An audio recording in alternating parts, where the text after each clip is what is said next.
Hello friends, welcome to AKSIS academy daily current affairs. So ముందుగా నిన్న ఇచ్చినటువంటి question కనుక చూస్తే protection of women from domestic violence act came in 2005వ సంవత్సరంలో వచ్చింది. So answer is 2005. సో అలాగే before we go to the session, మీరు యూపీఎస్సీ అడ్మిషన్స్ కోసం చూస్తున్నా or group 1 and group 2 both AP and Telangana in case మీరు జాయిన్ అవ్వాలని అనుకుంటే దయచేసి కింద నెంబర్కి కాల్ చేయండి. ఇది ఆన్లైన్, ఆఫ్లైన్, తెలుగు, ఇంగ్లీష్ రెండు భాషల్లో కూడా అవైలబుల్గా ఉంటుంది. ఇక ఈరోజు టాపిక్ వచ్చేసి కాస్త పెద్ద టాపిక్ తీసుకున్నాను, ఇండియన్ ఫెడరలిజం అండర్ స్ట్రెస్. అంటే భారతదేశం మనకి సమాఖ్య వ్యవస్థగా తెలుసు. ఫస్ట్ ఆఫ్ ఆల్, ఒరిజినల్గా భారతదేశం అసలు దేశం కాదు, అది కొన్ని రాజ్యాల కలయిక. అంటే ఇప్పుడు మనందరికీ కూడా జాతీయవాదము అంటే మనందరం కూడా ఒక జాతి. దీన్నే కొంతమంది భరత జాతి అని అంటారు, కొంతమంది మరొకటి అంటారు. సో ఇవన్నీ ఉన్నాయి. కొంతమంది తెలుగు జాతి అంటారు. ఇప్పుడు తెలుగు మళ్ళీ 2 రాష్ట్రాలుగా విడిపోయింది, తెలంగాణ, ఆంధ్రప్రదేశ్. తమిళ్లో కూడా రకరకాల జాతులు ఉంటాయి. అంటే ఇక్కడ తమిళ్స్ వేరు, శ్రీలంకన్ తమిళ్స్ వేరు. కేరళలో ఒకే భాష మాట్లాడతారు, ఏది మలయాళం, కానీ అది డిఫరెంట్గా ఉంటుంది. కొన్ని చోట్ల వెస్ట్రన్ కేరళ ఒకలా ఉంటుంది, ఇటు భాగంలో అంటే నార్దర్న్ వైపు ఒకలా ఉంటుంది, సదరన్ వైపు ఒకలా ఉంటుంది. Karnataka same thing. సో మనది చాలా భాషా ప్రయుక్త రాష్ట్రాలు ఉన్నటువంటి దేశము. అలాగనే కల్చర్ కూడా దేశంలో మొత్తం ఉన్నటువంటి సంస్కృతి ఒకటి కాదు. ఇవన్నీ ఆలోచించినటువంటి కాన్స్టిట్యూషనల్ మేకర్స్, రాజ్యాంగ నిర్మాతలు భారతదేశాన్ని ఫెడరల్ వ్యవస్థగా తీసుకొచ్చారు. ఎందుకంటే భారతదేశం ఒక దేశం కాదు, అది ఒక రాజ్యాల యొక్క కలయిక. అయితే దీన్ని కలిపి ఉంచడం కోసం ఏం చేశారంటే ఇప్పుడు ఉన్నటువంటి రాష్ట్రాలు, అప్పుడు రాజ్యాలు, ఇప్పుడు రాష్ట్రాలకు స్వయం ప్రతిపత్తిని కలిగిస్తూ వీటి మీద కొన్ని విషయాలలో కేంద్ర ప్రభుత్వానికి మాత్రం పూర్తి అధికారాలు ఉండేటట్టుగా చేశారు. ఉదాహరణకి దేశ రక్షణ, కమ్యూనికేషన్స్, ఇంకా మనకి ఇట్లాంటివి ఉన్నాయి, ల్యాండ్. అట్లాగనే ల్యాండ్ అంటే మళ్ళీ అందులో కొన్ని విషయాలు, అలాగే రైల్వేస్, ఇట్లాంటి వాటికి మాత్రం కేంద్ర ప్రభుత్వమే వీటిని చూస్తూ ఉంటుంది. సో మనది ఫెడరల్ సిస్టమ్, అంటే సమాఖ్య వ్యవస్థ. అయితే పూర్తి స్థాయి సమాఖ్య వ్యవస్థ కాదు, అంటే అమెరికా మాదిరి కాదు. అమెరికాలో ఒక దేశంలో బ్రతకడానికి పాస్పోర్ట్ కావాలి. మళ్ళీ మీరు ఫర్ ఎగ్జాంపుల్ న్యూయార్క్ నగరంలో జీవిస్తున్నారనుకోండి, ఆ నగరంలో ఆ స్టేట్కి సంబంధించినటువంటి ఒక పాస్పోర్ట్ కావాలి, 2 పాస్పోర్ట్లు కావాలి. మన దేశంలో అలా అవసరం లేదు. అయితే ఈ ఫెడరల్ వ్యవస్థ ఇప్పుడు ప్రమాదంలో పడిందని అంటున్నారు. ఏంటి ఆ ప్రమాదం అనేటటువంటిది మనం ఒకసారి చూద్దాం. ముందుగా ఇండియన్ ఫెడరలిజం అంటే రోజు రోజుకి పెరుగుతున్నటువంటి జనాభా మార్పుల కారణంగా, అలాగే జరుగుతున్నటువంటి ఫిస్కల్ డివల్యూషన్. అంటే ఉదాహరణకి తెలంగాణ రాష్ట్రం ₹1 కేంద్ర ప్రభుత్వానికి పన్ను కడితే తిరిగి వచ్చేది 30-40 పైసలు ఉంటుంది. ఉత్తరప్రదేశ్ రాష్ట్రం ₹1 పన్ను కడితే వాళ్ళకి తిరిగి వచ్చేది ₹2.5 ఉంటుంది. బీహార్ కూడా అంతే. అంటే కొన్ని రాష్ట్రాలు బాగా పన్నులు కడుతున్నప్పటికీ వాళ్ళకి కేంద్ర ప్రభుత్వం నుంచి తిరిగి వచ్చేటటువంటి డబ్బు తక్కువగా ఉంటుంది. కొన్ని రాష్ట్రాలు తక్కువ పన్నులు కడుతూ జనాభాని విపరీతంగా పెంచినప్పటికీ ఆ రాష్ట్రాలకు కలిగేటటువంటి ప్రయోజనం ఎక్కువగా ఉంటుంది. అయితే దీన్ని చాలా రాష్ట్రాలు సహించలేకపోతున్నాయి. అఫ్కోర్స్ అది బాధాకరం అని కూడా ఫీల్ అవుతారు. 2, పెరుగుతున్నటువంటి సెంట్రలైజేషన్, అంటే పూర్తి స్థాయి కేంద్రీకరణ అనేటటువంటిది కేంద్ర ప్రభుత్వం దగ్గరే ఉంటుంది. దీని కారణంగా రీజనల్ డిస్పారిటీస్, అంటే మనకి ప్రాంతీయంగా ఉన్నటువంటి కొన్ని ఇబ్బందులు, విభేదాలు అనేటటువంటి తలెత్తుతున్నాయి. అలాగే సెంటర్ కూడా దీన్ని కన్సెన్సస్ బిల్డింగ్ చేయాలి. అలాగే కొన్ని చోట్ల సహకార సమాఖ్య వ్యవస్థను అలా బ్రతికించి ఉంచడానికి ఖచ్చితంగా ప్రజాస్వామ్యబద్ధమైనటువంటి నిర్ణయాలను తీసుకునేటటువంటి దిశగా కేంద్ర ప్రభుత్వం అడుగులు వేయాలి. అయితే అలా అడుగులు వేస్తున్నట్టుగా ఈ మధ్య కనిపించట్లేదట. అయితే ఇదంతా చూసే ముందు ఫెడరలిజం అంటే ఏంటో చూద్దాం. ఫెడరలిజం అనేటటువంటిది ఏ దేశాల్లో అయినా పరిపాలన అనేటటువంటిది ఉంటుంది. ఈ పరిపాలనకు ఒక వ్యవస్థ ఉంటుంది. ఫెడరలిజం అనేటటువంటిది ఒక పరిపాలనా వ్యవస్థ. ఇక్కడ ఏం చేస్తారు, రాజకీయపరమైనటువంటి అధికారాన్ని రాజ్యాంగబద్ధంగా జాతీయ స్థాయిలో కేంద్రము, రాష్ట్ర స్థాయిలో లేదా ప్రాంతీయ స్థాయిలో రాష్ట్రాలు, వీరెండిట్ల మధ్య కూడా అధికార విభజన అనేటటువంటి జరుగుతుంది. అంటే ఫెడరలిజంకి మూల మంత్రం ఏంటి అంటే అధికార విభజన. అయితే ఈ అధికార విభజన సమానంగా ఉంటుందా? కాదు. కొన్ని అధికారాలను కేంద్రానికి ఇస్తారు, కొన్ని అధికారాలను రాష్ట్రాలకు ఇస్తారు. ఇది ఎలా ఇస్తారు అనేటటువంటిది మనందరికీ కూడా 7th schedule union list, concurrent list, state list అనేటటువంటి దాంట్లో మనం చదువుకుంటాం. అయితే ఈ ఫెడరలిజం అనే కాన్సెప్ట్లో మనం అర్థం చేసుకోవాల్సింది, చాలామంది ఏమనుకుంటారంటే రాష్ట్ర ప్రభుత్వాలు కేంద్ర ప్రభుత్వానికి గులాములు అని అనుకుంటారు. అది తప్పు. రాష్ట్ర ప్రభుత్వాలు కూడా కేంద్ర ప్రభుత్వం ఏ మాదిరిగా అయితే రాజ్యాంగం నుంచి అధికారాలను పొందుతుందో రాష్ట్ర ప్రభుత్వాలు కూడా అదే మాదిరి రాజ్యాంగం నుంచి అధికారాలు పొందుతాయి. అంటే రాష్ట్ర ప్రభుత్వాలు కేంద్ర ప్రభుత్వానికి గులాములు కాదు, వాటితో సహపాఠి. కాకపోతే కేంద్ర ప్రభుత్వం తాలూకా యాంబిట్ అనేటటువంటిది దేశవ్యాప్తంగా ఉంటుంది, రాష్ట్ర ప్రభుత్వానికి కేవలం ఆ రాష్ట్ర పరిధిలో మాత్రమే ఉంటుంది. సో అయితే ఇండియన్ ఫెడరలిజం అనేటటువంటిది పూర్తి స్థాయి సమాఖ్య వ్యవస్థ కాదు. అంటే clear division of powers between centre and state ఉండదు. ఇది యుఎస్లో ఉంటుంది. మరి భారతదేశంలో ఏమంటారు దాన్ని? క్వాజీ ఫెడరల్ వ్యవస్థ అని అంటారు. అంటే సమాఖ్య వ్యవస్థే కానీ మిక్స్డ్ అనమాట. అంటే కేంద్ర ప్రభుత్వం చాలా బలంగా ఉంటుంది, కేంద్ర ప్రభుత్వంతో పోల్చుకుంటే రాష్ట్ర ప్రభుత్వాలకు అధికారాలు తక్కువ ఉంటాయి. అయితే మరి ఇది ఎలా పనిచేస్తుంది అంటే కోఆపరేటివ్ ఫెడరలిజం. అంటే కేంద్రము రాష్ట్రము కలిసి కొన్ని విషయాలకు సమాధానాన్ని ఇద్దరూ కలిసి ఇస్తారు. బార్గెనింగ్ ఫెడరలిజం, రాష్ట్ర ప్రభుత్వాల కేంద్రంతో బేరసారాలు ఆడేటటువంటి పరిస్థితి ఉంటుంది. కాబట్టి భారతదేశంలో ఉన్నటువంటి ఫెడరల్ వ్యవస్థ ఏ రకమైన ఫెడరల్ వ్యవస్థ? క్వాజీ ఫెడరల్ వ్యవస్థ. అంటే సహకార సమాఖ్య వ్యవస్థలోనే క్వాజీ ఫెడరల్ అని మనం అనుకోవాలి. అయితే కాన్స్టిట్యూషనల్ మ్యాండేట్ మనకి ఏం చెప్తుంది? Article 1 India is A union of state అంటుంది. అంటే ఎందుకు అట్లా యూనియన్ ఆఫ్ స్టేట్స్ అని అనాలి? అంటే భారతదేశము రాష్ట్రాల యొక్క కలయిక అని చెప్పచ్చా? చెప్పకూడదు. భారతదేశం రాష్ట్రాల యొక్క కలయిక కాదు, దేశాన్నే రాష్ట్రాలుగా విభజించాం. రెండింటికి తేడా ఉంది. ఉదాహరణ చెప్తాను. ఉదాహరణకి మీరు అమెరికాలో తీసుకున్నారనుకోండి. అమెరికాకి 1776లో స్వతంత్రం వచ్చింది. స్వతంత్రం వచ్చినప్పుడు అమెరికా దగ్గర ఉన్న రాష్ట్రాలు 13. ఈరోజు అమెరికా దగ్గర ఉన్నటువంటి రాష్ట్రాలు 50. మరి ఎలా వచ్చాయి అంటే 37 రాష్ట్రాలు తర్వాత కాలంలో కలిశాయి. అంటే కొన్ని రాష్ట్రాలు దగ్గరకు వచ్చి ఒక దేశంగా ఫామ్ అయ్యాయి. అందుకే దాన్ని యునైటెడ్ అంటే రాష్ట్రాల కలయిక, స్టేట్స్. కొన్ని రాష్ట్రాలు వచ్చి కలిశాయి. ఇది అమెరికా ప్రాంతంలో ఉన్నాయి కాబట్టి దాన్ని United states of America, USA అని అంటారు. చాలామందికి అర్థం తెలియదు యుఎస్ఏ అని అనుకుంటే. ఎందుకు యుఎస్ఏ అని అంటారని? యునైటెడ్ స్టేట్స్ ఆఫ్ అమెరికా అంటే కొన్ని రాష్ట్రాలు వచ్చి కలిశాయి. కలవడం అంటే యూనిటీ. అలా కలిశాయి కాబట్టి అది ఉత్తర అమెరికాలో ఉన్నది కాబట్టి యునైటెడ్ స్టేట్స్ ఆఫ్ అమెరికా. అమెరికాలో ఉన్న రాష్ట్రాలు కలిశాయి కాబట్టి యునైటెడ్ స్టేట్స్ ఆఫ్ అమెరికా అయింది. ఒరిజినల్గా దాని దగ్గర ఉన్నటువంటి 13 రాష్ట్రాలే, తర్వాత 50 రాష్ట్రాలకి పెరిగింది. అయితే భారతదేశం అట్లా కాదు. బ్రిటిష్ వాళ్ళ నుంచి మన స్వతంత్రం పొందినప్పుడు భారతదేశం దేశంలో ఉంది. దీన్ని పరిపాలనా సౌలభ్యం కోసం మనం రాష్ట్రాలుగా విభజించాం. అంటే ఒకప్పుడు రాష్ట్రాల నెంబర్ వేరే. ఈరోజు 28 రాష్ట్రాలు, 8 కేంద్రపాలిత ప్రాంతాలు. ఒకప్పుడు మనకి 29 రాష్ట్రాలు, 7 కేంద్రపాలిత ప్రాంతాలు ఉండేవి. అంతకుముందు ఇంకా తక్కువ ఉండేవి. అదే ఇప్పుడు అమెరికాని కనుక మీరు 50 రాష్ట్రాలు ఉన్నాయా, అందులో ఏదో చికాగో అనే ఒక రాష్ట్రం ఉంది, లేదా టెక్సాస్ అనే ఒక రాష్ట్రం ఉందనుకోండి. వీడు 2గా విడిపోతానంటే కుదరదు అక్కడ అట్లా. కానీ మన దగ్గర ఆంధ్రప్రదేశ్, తెలంగాణ, ఆంధ్రగా విడిపోవచ్చు. రేపు మరొక రాష్ట్రం 2 ముక్కలు అవ్వచ్చు. ఉదాహరణకి ఉత్తరప్రదేశ్ నుంచి ఉత్తరాఖండ్ విడిపోయింది, మధ్యప్రదేశ్ నుంచి ఛత్తీస్గఢ్ విడిపోయింది, బీహార్ నుంచి జార్ఖండ్ విడిపోయింది, పంజాబ్ నుంచి హర్యానా విడిపోయింది. ఇలా విడిపోవచ్చు.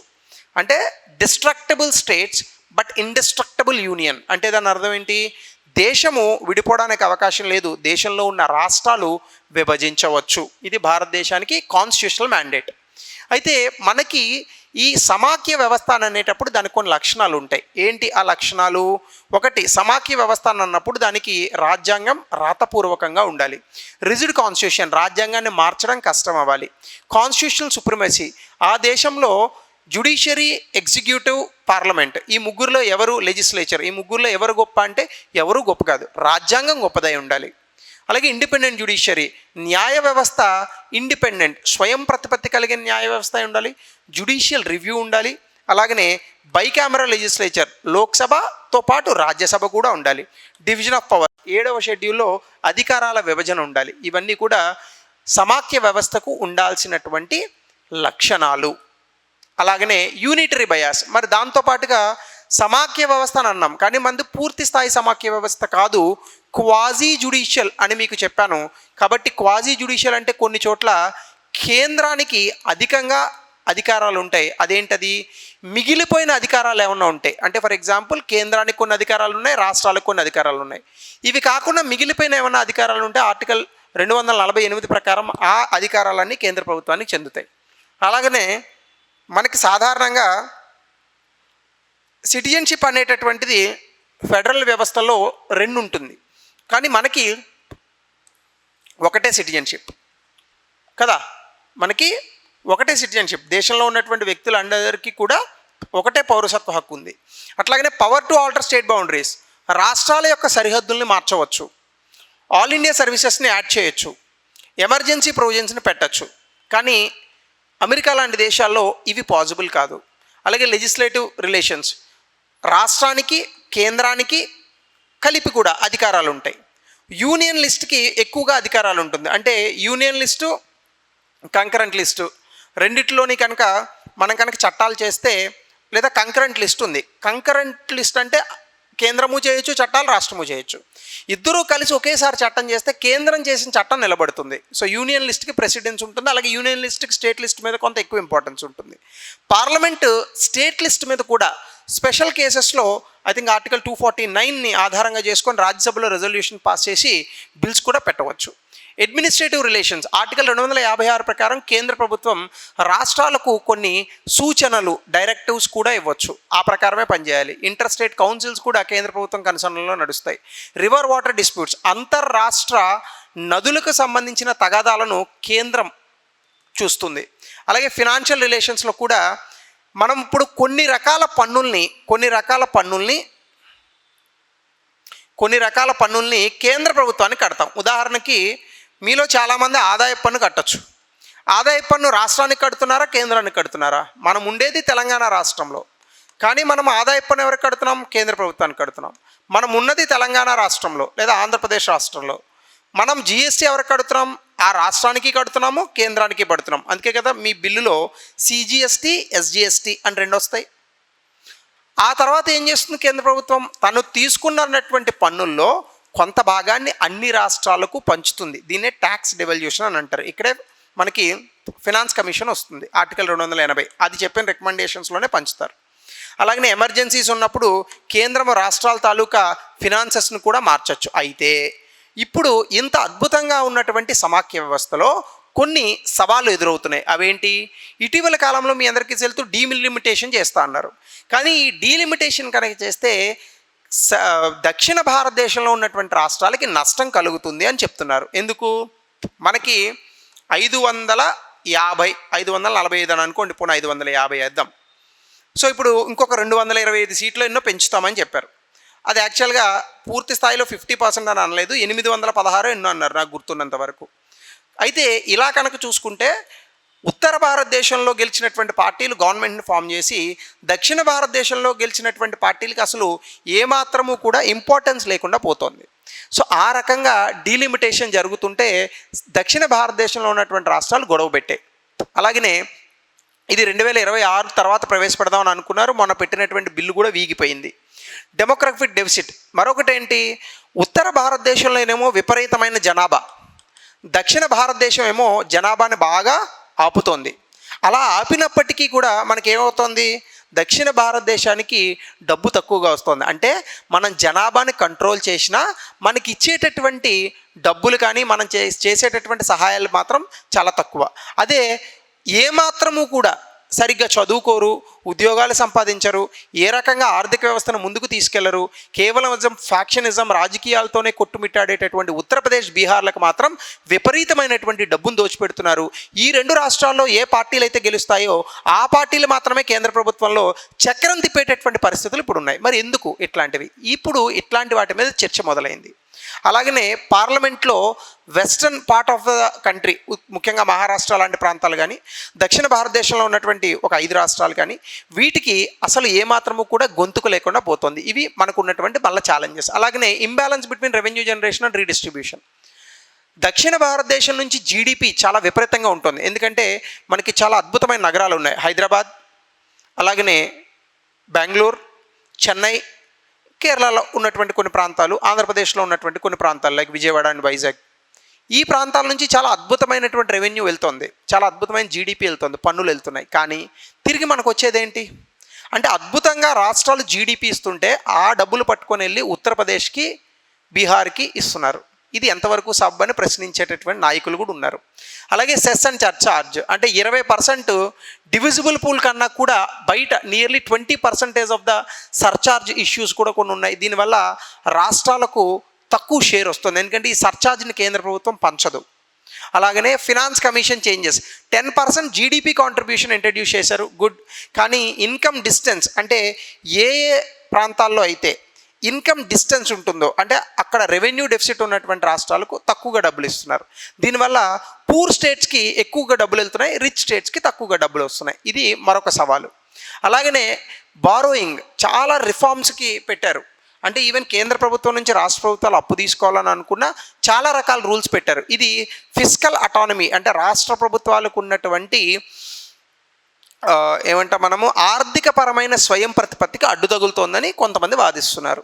అట్లాగే లెజిస్లేటివ్ యూనిలేటరిజం అంటే సెంట్రల్ కంకరెంట్ లిస్ట్ మీద రాష్ట్ర ప్రభుత్వాలని కన్సల్ట్ చేయకుండా చట్టాలు చేస్తోంది. ఉదాహరణకి బిఎన్ఎస్.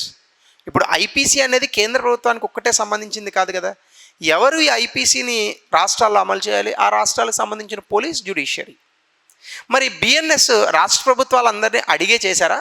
ఐపీసీని రాష్ట్ర ప్రభుత్వాలను అడిగే మార్చారా? ఇది ఒక ప్రశ్న. అలాగే లేబర్ కోడ్స్, 4 లేబర్ కోడ్స్ వచ్చాయి, రాష్ట్రాలను సంప్రదించారా? ఇది ఒక ప్రశ్న. అలాగనే ఇంటర్స్టేట్ కౌన్సిల్ అంటే ఆర్టికల్ 263 ఇంటర్స్టేట్ కౌన్సిల్ ఉంటుంది, దాన్ని సరిగ్గా వాడం మనం. ఎక్కువగా కోర్ట్స్లోనే డిస్ప్యూట్ రెజల్యూషన్స్ అనేవి పోతూ ఉన్నాయి. అలాగనే నెటోరియల్ ఓవర్ రీచ్ గవర్నర్స్ పొలిటికల్ ఇన్స్ట్రుమెంట్స్గా, అసలు గవర్నర్ అనేటటువంటి ఒక పోస్టు అది కేవలం నామమాత్రపు పోస్టు. గవర్నర్ని ప్రజలు ఎన్నుకోలేదు, గవర్నర్కి రాజకీయాలతో సంబంధం లేదు, రాష్ట్రాలు ఏ చట్టాలు చేయాలో గవర్నర్ నిర్దేశించలేరు.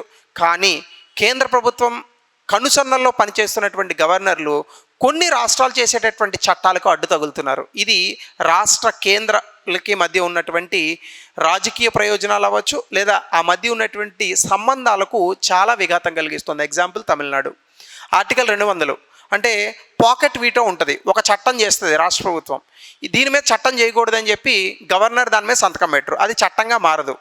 దీని మీద చాలా గొడవలు జరిగాయి, ఈవెన్ వెస్ట్ బెంగాల్తో, ఈవెన్ తెలంగాణతో కూడా అలాంటి పరిస్థితులు. సెంట్రల్ ఏజెన్సీ సిబిఐ, ఈడీ, సిఏపిఎఫ్ని ఎలా వాడుతున్నారో నేను చెప్పక్కర్లేదు. అపోజిషన్ పార్టీలో ఉంటే వాళ్ళ మీద ఈడీ కేసులు పడతాయి, అదే పార్టీలో నుంచి ఈ పార్టీలోకి జంప్ చేస్తే వాళ్ళ మీద కేసులే ఉండవు. సో ఇట్లాంటి పరిస్థితులు ఇవన్నీ కూడా రాష్ట్ర ప్రభుత్వాల స్వయం ప్రతిపత్తిని దెబ్బతీస్తుంది, రాష్ట్ర ప్రభుత్వాలకు కేంద్రం మీద ఉన్న నమ్మకాన్ని సన్నగిల్లిస్తుంది.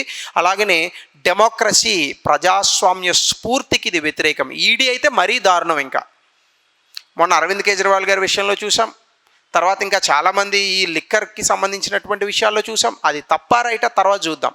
కానీ the way the people are using the enforcement directorate, it is not at all good, it is not acceptable also.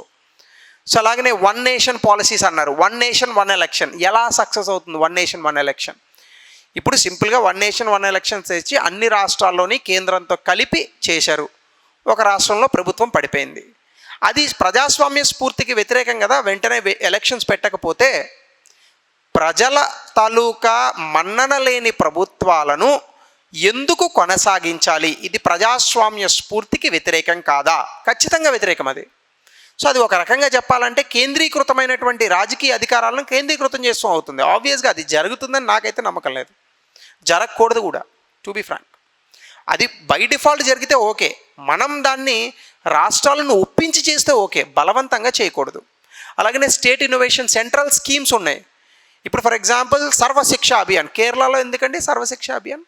వాళ్ళు ఆల్రెడీ 100% రీచ్ అయ్యారు కదా, వాళ్ళు 100% రీచ్ అయినారు. కేరళలో 100% అక్షరాస్యత ఉంది, వాళ్ళకి ఎందుకు సర్వశిక్ష అభియాన్? సో ఇట్లాంటివి కొన్ని అక్కర్లేని స్కీమ్స్ కొన్ని రాష్ట్రాల్లో పెడుతున్నాం.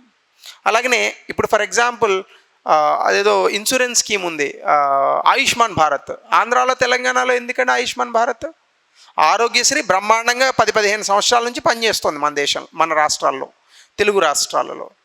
ఆయుష్మాన్ భారత్ కన్నా బెటర్ స్కీమ్ ఆరోగ్యశ్రీ, మరి ఇంకెందుకు ఆయుష్మాన్ భారత్ నాకు అర్థం కాదు. అట్లాగనే ఎసిమెట్రిక్ ఫెడరలిజం, సెంట్రల్ పవర్ కూడా కొన్ని సందర్భాల్లో రాష్ట్రాల విభజన కొన్ని రాష్ట్రాల్లో ఆ రాష్ట్రాల విభజనని వ్యతిరేకించేటటువంటి ప్రాంతాలు కూడా ఉన్నాయి. ఇప్పుడు ఆంధ్ర తెలంగాణలో కనుక చూసుకుంటే ఆ విభజన వచ్చినప్పుడు ఆంధ్ర ప్రాంత వాసులందరూ కూడా చాలామంది దాన్ని వ్యతిరేకించారు. ఉత్తరాఖండ్లో కూడా అదే జరిగింది, ఛత్తీస్గఢ్లో కూడా అదే జరిగింది. సో ఇది కొన్ని రాష్ట్ర ప్రభుత్వాలు లేదా కొన్ని రాష్ట్రాలు కూడా కొంత ఇన్సెక్యూరిటీ ఫీల్ అవుతున్నాయి. అలాగనే special status Ladakh, Bihar, Odisha special status అడుగుతున్నారు, ఇవ్వట్లేదు. అలాగే వాటర్ డిస్ప్యూట్స్ కావేరీ, అస్సాం, మిజోరాం మధ్య బోర్డర్ క్లాషెస్ కానీ, హిందీకి అపోజ్ చేయడం కానీ, నార్త్ ఇండియన్స్ హిందీ నేర్చుకోవాలంటున్నారు. మీరు తెలుగు నేర్చుకోండి. అరే మేము హిందీలో అట్లీస్ట్ ప్యాస్ డాలో వచ్చు, మాకు ఎదురాయే మళ్ళీ అటెళ్ళు ఎదురాయే వచ్చు. మీకు తెలుగులో ఆ మాత్రం పదాలన్నా వచ్చా? ఇక్కడ ఉన్న యాక్టర్స్ హిందీకి వెళ్ళి చాలా అద్భుతంగా నటిస్తున్నారు, హిందీ వాళ్ళే డబ్బింగ్ చెప్తున్నారు. ఒక్క నార్త్ హీరో అన్న వచ్చి, నార్త్ యాక్టర్ అన్న వచ్చి ఇక్కడ తెలుగులో డబ్బింగ్ చెప్తున్నారా? ఒక నార్త్ నుంచి వచ్చినటువంటి యాక్ట్రెస్ హీరోయిన్ అని పిలుస్తాం మనం, ఒకళ్ళన్నా తెలుగులో డబ్బింగ్ చెప్పగలుగుతున్నారా? అరే మేము నేర్చుకుంటున్నాం, మీరు కూడా నేర్చుకోండి. మరి అందరూ భారతీయులమే కదా. మమ్మల్ని హిందీ నేర్చుకోమంటారు, మీరు మాత్రం ఇక్కడ తెలుగు నేర్చుకోరు. ఇది ఒకటి సమస్య. అలాగే నేషనల్ ఎడ్యుకేషన్ పాలసీ, ఇందులో కొన్ని ఇష్యూస్ ఉన్నాయి.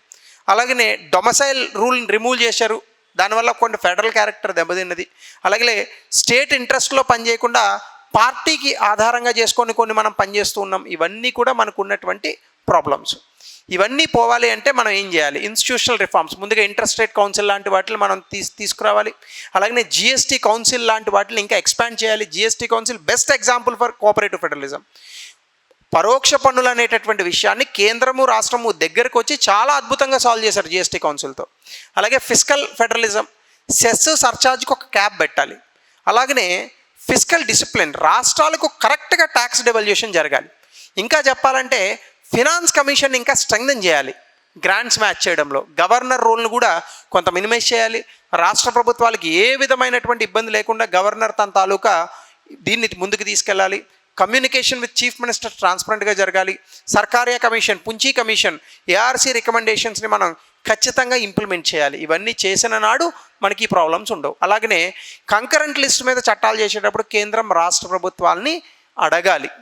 అలాగనే హైబ్రిడ్ ఫార్ములా ఉండాలి. దేనికి? రేపొద్దున మనం డీలిమిటేషన్ చేసేటప్పుడు సౌత్ స్టేట్స్, దక్షిణ భారతదేశంలో ఉన్నటువంటి రాష్ట్రాలకు ఇబ్బంది కలగకుండా ఈ యొక్క డీలిమిటేషన్ జరగాలి. అవి కాకుండా కనుక చేస్తే ఖచ్చితంగా ఈ దేశంలో ఇబ్బందులు వస్తాయి, బీటలు వారే పరిస్థితి కూడా ఉంటుంది. తస్మాత్ జాగ్రత్త, ఇది మనం గుర్తుపెట్టుకోవాల్సిన అంశం. సో దీనికి రిలేటెడ్గా ఒక ప్రశ్న దయచేసి కామెంట్ సెక్షన్లో తెలపండి. అలాగనే గతంలో ఇచ్చినటువంటి ప్రశ్న 2023లో దీన్ని 200 పదాల్లో రాయండి. అలాగనే యూపీఎస్సీ ఎగ్జామ్ రాస్తున్న వాళ్ళకి లాస్ట్ మూమెంట్లో కూడా ఇట్లాంటి క్వశ్చన్స్ లాస్ట్ టైం కూడా వచ్చాయి. సో బీ కేర్ఫుల్, ఇవన్నీ కూడా మీరు ఆన్సర్స్ చూసుకోండి. So thank you, have a good day.